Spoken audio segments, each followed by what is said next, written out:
एक शख्स पहली बार नॉन स्टॉप ट्रेन में सवार हुआ और पहले से मौजूद मुसाफिरों से पूछा, गुजरात कब आएगा, मुझे उतरना है।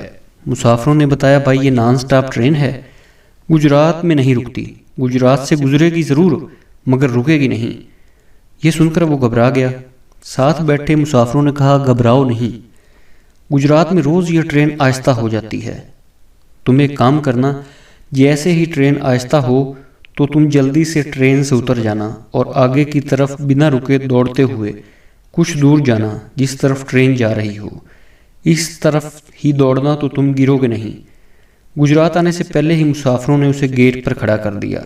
अब गुजरात आते ही वो इनके बताए हुए तरीके के मुताबिक प्लेटफार्म पर कूदा और कुछ ज़्यादा ही तेज़ी से दौड़ गया। इतना तेज़ दौड़ा कि अगले डब्बे तक जा पहुंचा।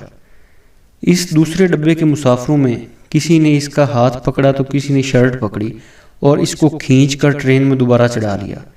अब ट्रेन रफ्तार पकड़ चुकी थी और सब मुसाफिर इसको कह रहे थे, तेरी किस्मत अच्छी है जो तुम्हें ये गाड़ी मिल गई, वरना ये नॉन स्टॉप ट्रेन है और गुजरात में नहीं रुकती।